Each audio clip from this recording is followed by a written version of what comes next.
Software engineers are jobless in 2026, not because there are no jobs, but because they are solving the wrong problems. Thousands of resumes, hundreds of applications, zero offers. Why? Let me tell you the brutal truth. Companies are not hiring engineers anymore.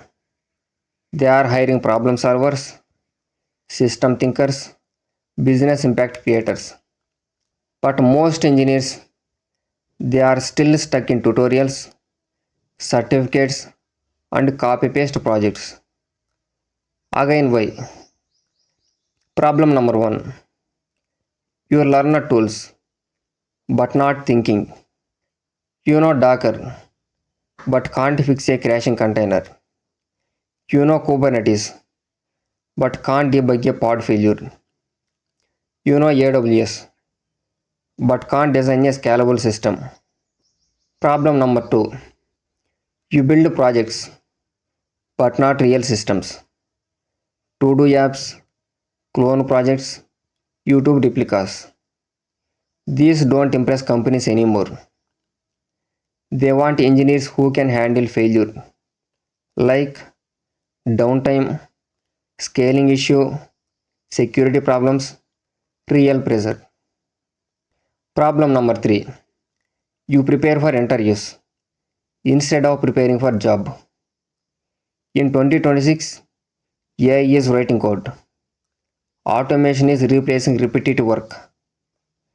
So ask yourself, why should a company hire you?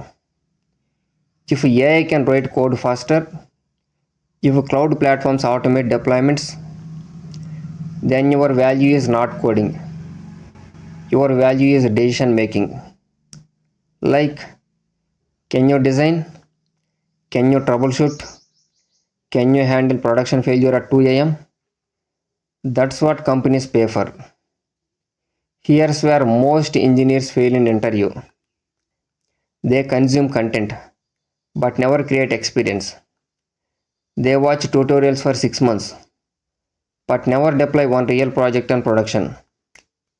They fear failure, but real engineers grow because of failure. If you want a job in 2026, do this. Build real world systems, deploy applications on cloud, break your own projects, fix them like a production engineer, create incidents, simulate failures, learn debugging like your life depends on it. Stop being a course collector, start being a system builder. Remember, companies don't pay for what you know, they pay for what you can handle. Become that engineer and jobs will chase you.